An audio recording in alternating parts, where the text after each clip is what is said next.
ನಮಸ್ಕಾರ ಫ್ರೆಂಡ್ಸ್, ನಾನು ಶಿವರಾಜ್ ಪಾಟೀಲ್. ನಿಮಗೆ ಕನ್ನಡ ಯೂಟ್ಯೂಬ್ ಚಾನಲ್ ಟುಡೇಸ್ ಇನ್ವೆಸ್ಟ್ಮೆಂಟ್ಗೆ ಸ್ವಾಗತ. ಸೊ ನಾಳೆ ದಿನ 1 ಫೆಬ್ರವರಿ ಯೂನಿಯನ್ ಬಜೆಟ್ ಇದೆ. ಸೊ ನಮಗೆಲ್ಲ ಯೂನಿಯನ್ ಬಜೆಟಿಂದ ತುಂಬ ಎಕ್ಸ್ಪೆಕ್ಟೇಷನ್ ಇದೆ. ಟ್ಯಾಕ್ಸ್ ಕಟ್ ಆಗಿರ್ಬೋದು, ಕಾರ್ಪೊರೇಟ್ ಟ್ಯಾಕ್ಸ್ ಕಟ್ ಆಗಿರ್ಬೋದು, ಹಾಗೂ ಲೋವರ್ ಮಿಡಲ್ ಕ್ಲಾಸು ಹಾಗೂ ಮಿಡಲ್ ಕ್ಲಾಸ್ಗೆ ಬೆನಿಫಿಟ್ ತರೋ ಯಾವುದೇ ಸ್ಕೀಮ್ ಆಗಿರ್ಬೋದು, ಇನ್ಫ್ರಾಸ್ಟ್ರಕ್ಚರ್ ರಿಲೇಟೆಡ್ ಅನೌನ್ಸ್ಮೆಂಟ್ ಏನು ಬರ್ಬೋದು, ಟ್ಯಾಕ್ಸ್ ಸ್ಲ್ಯಾಬಲ್ಲಿ ಏನಾದರೂ ಚೇಂಜಸ್ ಆಗುತ್ತಾ. ಸೊ ಈ ರೀತಿ ತುಂಬ ಎಕ್ಸ್ಪೆಕ್ಟೇಷನ್ನು ಮಾರ್ಕೆಟಲ್ಲಿ ನಮಗೆ ಇದೆ. ಸೊ ಇದಕ್ಕಿಂತ ಮುಂಚೆ ನಾವು ಈ ವಾರ ಏನಾಯಿತು ಮಾರ್ಕೆಟಲ್ಲಿ ಅಂತ ನೋಡೋದಾದರೆ, 27 ಜನವರಿನಲ್ಲಿ ಮಾರ್ಕೆಟು ತುಂಬ ಪ್ಯಾನಿಕಲ್ಲಿ 23,000 ಕೆಳಗಡೆ ಬಂದು ಕ್ಲೋಸಿಂಗ್ನ ಕಂಡಿತ್ತು. ಸೊ ಅವತ್ತಿನ ದಿನ ಸ್ಮಾಲ್ ಆ್ಯಂಡ್ ಮಿಡ್ ಕ್ಯಾಪಲ್ಲಿ ಹೆಚ್ಚಿನ ಕರೆಕ್ಷನ್ ಬಂದಿತ್ತು. ಆದರೆ ನಮ್ಮ ಇಂಡಿಯನ್ ಮಾರ್ಕೆಟ್ ಕ್ಲೋಸ್ ಆದಮೇಲೆ ಆರ್ ಬಿ ಐ ಕಡೆಯಿಂದ ಅನೌನ್ಸ್ಮೆಂಟ್ ಬಂದಿದ್ದು 1.5 ಲ್ಯಾಕ್ಸ್ ಕ್ರೋರ್ಸ್ ಅಷ್ಟು ಲಿಕ್ವಿಡಿಟಿ ಬ್ಯಾಂಕ್ಗಳಿಗೆ ಕೊಡ್ತಾ ಇದ್ದಾರೆ ಅಂತ. ಸೊ ಅಲ್ಲಿಂದ 28 ಜನವರಿ ಮಾರ್ಕೆಟ್ ಗ್ಯಾಪಲ್ಲಿ ಓಪನ್ ಆಯಿತು. ಸೊ ಹಾಗೆ ಹೀಗೆ ನಿಫ್ಟಿ ಸ್ವಲ್ಪ ರಿಕವರಿ ಆಯಿತು. ಬ್ಯಾಂಕ್ ನಿಫ್ಟಿನಲ್ಲಿ ಒಂದು ಒಳ್ಳೆ ರ್ಯಾಲಿ ಬಂತು. ಆದರೆ ಮಂಗಳವಾರ ದಿನ mid cap Nifty, small cap ನಿಫ್ಟಿನಲ್ಲಿ ರಿಕವರಿ ಬರಲಿಲ್ಲ. ನಮ್ಮ ಪೋರ್ಟ್ಫೋಲಿಯೋಗಳು ನೆಗೆಟಿವ್ ಅಲ್ಲೇ ಇತ್ತು. ಆದರೆ ಬುಧವಾರ ದಿನದಿಂದ ಈವನ್ ಮಿಡ್ ಕ್ಯಾಪ್ ನಿಫ್ಟಿನಲ್ಲಿ ಕೂಡ ರಿಕವರಿ ಬಂತು. ನಮ್ಮ ಪೋರ್ಟ್ಫೋಲಿಯೋ ಕೂಡ ಗ್ರೀನಲ್ಲೇ ಬರೋಕ್ಕೆ ಶುರು ಆದವು. ಅದರ ಜೊತೆಗೆ ಓವರ್ ಆಲ್ ಮಾರ್ಕೆಟಲ್ಲಿ ಬರೋ ರಿಕವರಿ ಕೊನೆಗೆ ಶುಕ್ರವಾರ ದಿನದ ಕೊನೆಯಲ್ಲಿ ನಿಫ್ಟಿ 27 ಜನವರಿ ಲೋ ಇಂದ 31 ಜನವರಿ ಹೈ ಅಂತ ಅಂದರೆ ಈ ಕ್ಲೋಸಿಂಗು ತುಂಬ ಪಾಸಿಟಿವ್ ಆಗಿ ಕಾಣಿಸ್ತಾ ಇದೆ. ಆದರೆ ಇಲ್ಲಿಗೆ ಮುಗಿತಾ ಅಂದರೆ ಈ ಶನಿವಾರ ಯೂನಿಯನ್ ಬಜೆಟ್ 1 ಫೆಬ್ರವರಿ ಏನಿದೆ, ಎದಕ್ಕಾಗಿ ಈಗ ಶನಿವಾರ ಈ ಬಜೆಟ್ ಇಟ್ಕೊಂಡಿದ್ದಾರೆ ಅಂತಂದರೆ, ಎವ್ರಿ ಬಜೆಟ್ ಎವ್ರಿ ಇಯರ್ ಏನು ಬರುತ್ತೆ ಬಜೆಟ್, ಅದು 1 ಫೆಬ್ರವರಿನೇ ಇರುತ್ತೆ. ಫೆಬ್ರವರಿ 1 ಭಾನುವಾರ ಬಂದಿದ್ರೆ ಅವತ್ತಿನ ದಿನ ಬಜೆಟ್ ಇರುತ್ತೆ.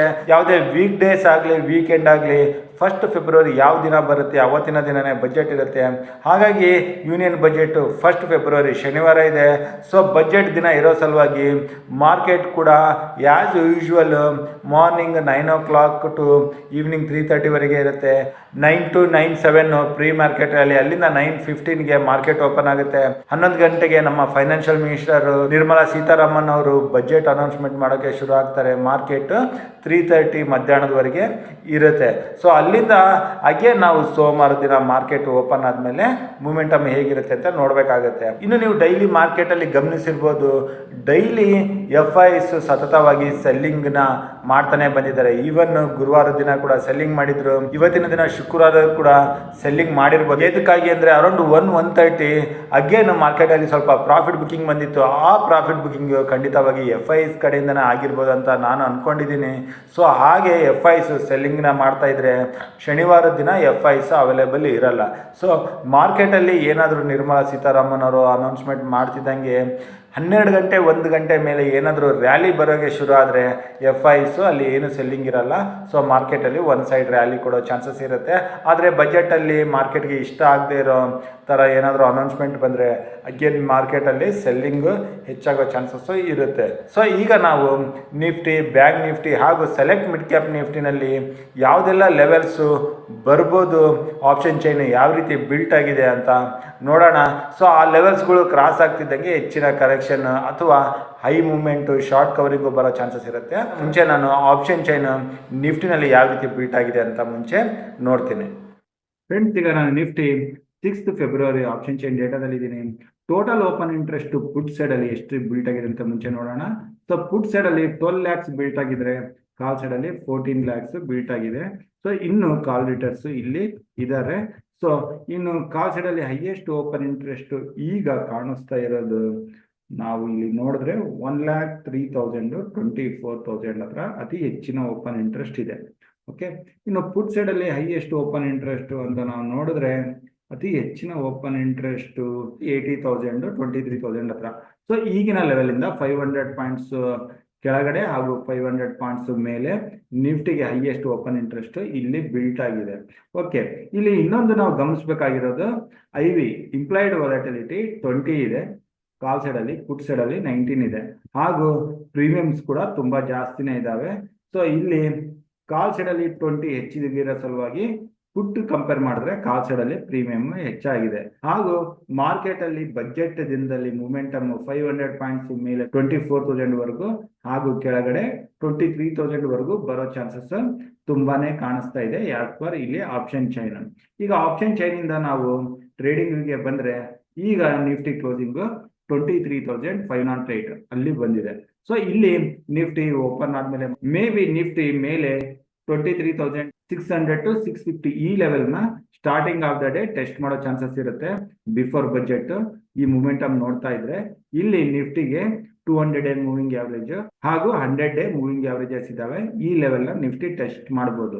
ಸೊ ಅಲ್ಲಿಂದ ಬಜೆಟ್ ಅನೌನ್ಸ್ ಆದ್ಮೇಲೆ ನಿಫ್ಟಿ 23,650 ಮೇಲೆ, ಸೊ ನೋಟ್ ಮಾಡ್ಕೊಳ್ಳಿ, 23,650 ಮೇಲೆ ಮೂಮೆಂಟಮ್ ಬರೋಕೆ ಶುರು ಆಯ್ತು ಅಂತಂದ್ರೆ ಆಗ ನ್ಯೂ ಬೈಯಿಂಗ್ ಶಾರ್ಟ್ ಕವರಿಂಗ್ ಇಂದ ನಿಫ್ಟಿ 23,900 ವರೆಗೆ ಬರುತ್ತೆ.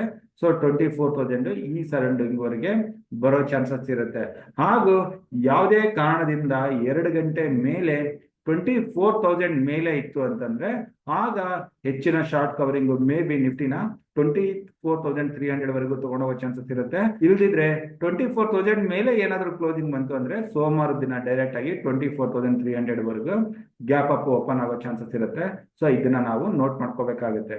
ಸೊ ಹಾಗೂ ಏನಾದ್ರು ಬಜೆಟ್ ಸಮಯದಲ್ಲಿ ಏನಾದ್ರು ಶಾರ್ಪ್ ಡೌನ್ ಅಂತ ಬಂದ್ರೆ ಕೆಳಗಡೆ 23,300 ಹತ್ರ ಸಪೋರ್ಟ್ ತಗೋಬಹುದು. ಶಾರ್ಪ್ ಆಗಿ ಇಲ್ಲಿ ಕೆಳಗಡೆ ಬಂದು ರಿಕವರಿ ಕಾಣೋ ಚಾನ್ಸಸ್ ಇರುತ್ತೆ. ಸೊ ಈ ರಿಕವರಿ ಬರದೆ ನಿಫ್ಟಿ ಏನಾದ್ರು ಕೆಳಗಡೆ 23,200 ಕೆಳಗಡೆ ಹೋಗಿ ಟೈಮ್ ಸ್ಪೆಂಡ್ ಮಾಡೋಕೆ ಶುರು ಆಯ್ತು ಅಂತಂದ್ರೆ ಇಲ್ಲಿಂದ ಹೆಚ್ಚಿನ ಕರೆಕ್ಷನ್ ಅಗೇನ್ ನಿಫ್ಟಿನ ಕೆಳಗಡೆ 23,000 ನ ಕೂಡ ಟೆಸ್ಟ್ ಮಾಡಿಸುತ್ತೆ.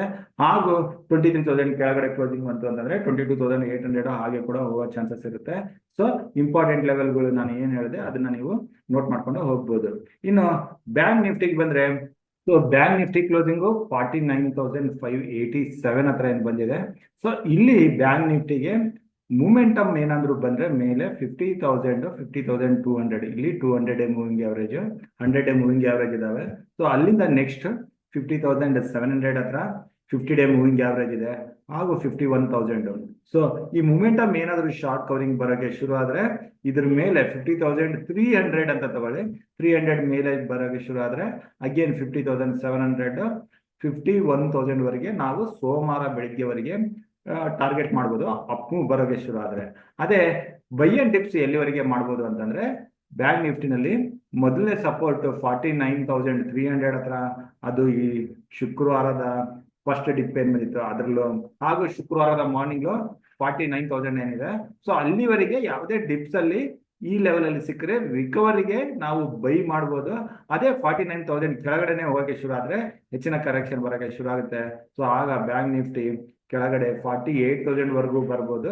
ಸೊ 49,000 ಕೆಳಗಡೆ ಹೋದ್ರೆ ಅಗೇನ್ ಎಕ್ಸಿಟ್ ಆಗಿ ಕೆಳಗಡೆಯಿಂದ ರಿಕವರಿ ಕಂಡು ಮೇಲೆ 49,100 ಮೇಲೆ ಬರೋಕೆ ಶುರು ಆದ್ರೆ ಅಗೇನ್ ಲಾಂಗ್ ಸೈಡ್ ಅಲ್ಲಿ ಪ್ಲಾನ್ ಮಾಡಬಹುದು. ಬ್ಯಾಂಕ್ ನಿಫ್ಟಿನಿಗೆ ಸಪೋರ್ಟ್ 49,000 ಅಂತ ತಗೋಬಹುದು ಬೈ ಅಂಡ್ ಡಿಪ್ಸ್. ಹಾಗೂ ರಿಕವರಿನಲ್ಲಿ 51,000 ವರೆಗೆ ನಾವು ಸೋಮವಾರ ಬೆಳಗ್ಗೆವರೆಗೆ ಬ್ಯಾಂಕ್ ನಿಫ್ಟಿನಲ್ಲಿ ಪ್ಲಾನ್ ಮಾಡಬಹುದು. ಇನ್ನು ನಾವು ಸೆಲೆಕ್ಟ್ ಮಿಡ್ ಕ್ಯಾಪ್ ನಿಫ್ಟಿಗೆ ಬಂದ್ರೆ, so select mid cap Nifty 10 day moving average ಹತ್ರ ಬಂದು ಕ್ಲೋಸ್ ಆಗಿದೆ ಇಲ್ಲಿ 11,930 ಹತ್ರ. ಸೊ ಇಲ್ಲಿ ಇದು ಕೂಡ ಆಕ್ಚುಲಿ ಮೂಮೆಂಟಮ್ ಕೊಡೋಕೆ ಶುರು ಆದ್ರೆ ಬಜೆಟ್ ನಂತರನೇ ಕೊಡಬೇಕು. ಇದು 12,000 ಮೇಲೆ ಬರೋಕೆ ಶುರು ಆದ್ರೆ ಮೇಲೆ 12,130 ಹತ್ರ 200 ಡೇ ಮೂವಿಂಗ್ ಆವರೇಜ್ ಇದೆ. ಸೊ ಇದ್ರ ಮೇಲೆ 200 ಡೇ ಮೂವಿಂಗ್ ಆವರೇಜ್ 12,130 150ನ ಕ್ರಾಸ್ ಆಯ್ತು ಅಂತಂದ್ರೆ ಡೈರೆಕ್ಟ್ ಆಗಿ 12,400 ವರೆಗೂ ಮೂಮೆಂಟಮ್ ಸೋಮವಾರದವರೆಗೆ ಕೊಡ್ಬೋದು. ಸೊ 12,150 ಮೇಲೆ ಅಗ್ರೆಸಿವ್ ಆಗಿ ಕಾಲ್ ಪೊಸಿಷನ್ಸ್ ಬಗ್ಗೆ ನಾವು ಯೋಚನೆ ಮಾಡ್ಬೋದು.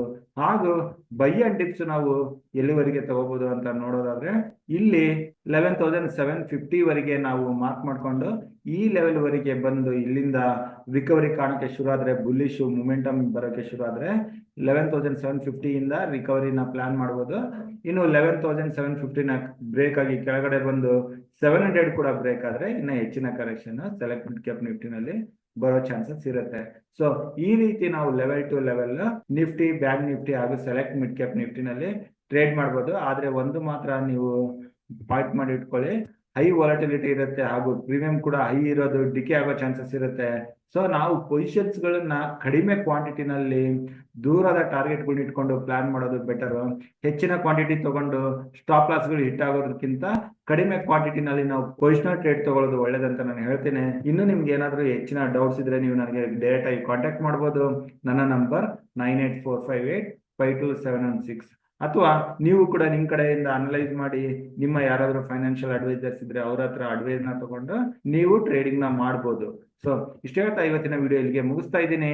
ನಾನು ಕೊಟ್ಟಿರೋ ಮಾಹಿತಿ ಇಷ್ಟ ಆದಲ್ಲಿ ಲೈಕ್ ಮಾಡಿ, ಶೇರ್ ಮಾಡಿ, ನಿಮ್ಮ ಅನಿಸಿಕೆನ ಕಮೆಂಟ್ ಬಾಕ್ಸ್ ಮೂಲಕ ತಿಳಿಸಿ. ನಮ್ಮ ಯೂಟ್ಯೂಬ್ ಚಾನಲ್ನ ಸಬ್ಸ್ಕ್ರೈಬ್ ಮಾಡಿ. Thank you.